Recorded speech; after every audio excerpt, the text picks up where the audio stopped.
From Washington, this is VOA News.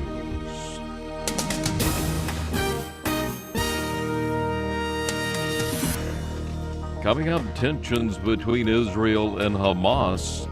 No breakthrough in the Iran nuclear talks. Hello, everyone. I'm Steve Norman. Israeli Prime Minister Benjamin Netanyahu is blaming Hamas for what's happened lately in the Gaza Strip. We're sorry for any accidental civilian death, but it's the Hamas that bears complete responsibility for such civilian casualties.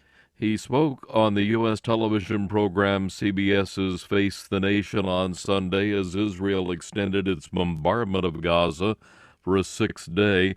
Israel's offensive is aimed at ending Hamas rocket attacks on Israel.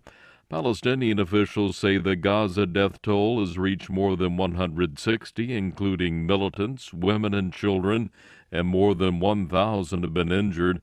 Israel's military carried out its first ground operation in Gaza on Sunday with commandos targeting a rocket launching site during a brief raid. Authorities say 4 Israeli soldiers were slightly wounded. The Libyan government is calling for an end to fierce militia clashes near the capital that killed 6 people and injured 25 on Sunday. The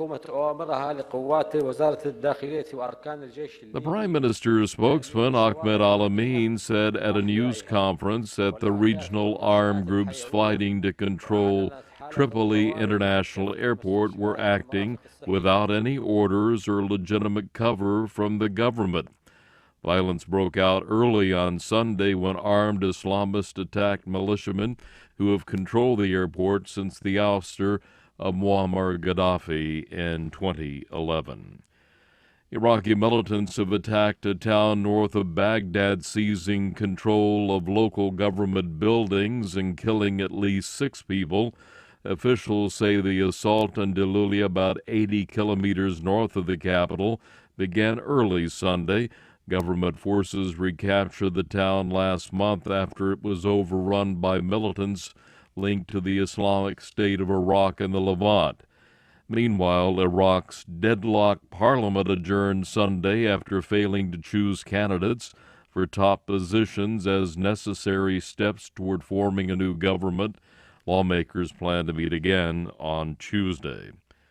U.S. Secretary of State John Kerry and other top Western diplomats failed on Sunday to reach a nuclear deal with Iran, with a target date for a long-term agreement just 1 week away.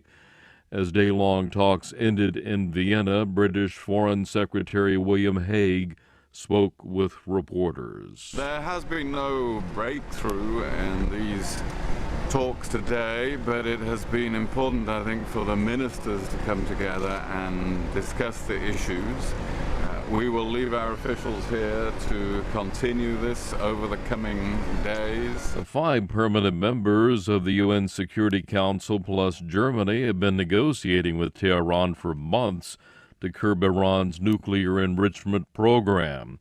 Iran says its enrichment activities are aimed at producing reactor fuel, while the United States and other Western governments fear Tehran is developing nuclear weaponry.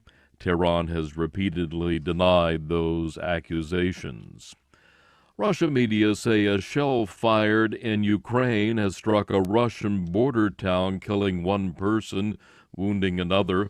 The reports say the shell landed Sunday in the Russian town of Donetsk, the same name as the region in Ukraine. Associated Press quotes a Russian official as saying the incident would be met with an appropriate response, but gave no further explanation. On Saturday, the European Union said it's placing sanctions on 11 leaders of the pro-Russian rebellion in eastern Ukraine. A private U.S. company has launched an unmanned cargo carrier to resupply the astronauts living aboard the International Space Station. Orbital Sciences Corporation launched its Cygnus spacecraft at midday on Sunday from the eastern U.S. state of Virginia. Spacecraft is packed with 1,600 kilograms of food. equipment, science experiments, and tools. Launches the second of 8 missions the company has contracted with U.S. space agency NASA. Cygnus is to arrive at the space station on Wednesday. And Germany has become the first European team to win a World Cup in the Americas, beating Argentina in Sunday's extra-time final, 1-0, the final score. South American teams have won the 7 previous times the tournament has been played in the Americas.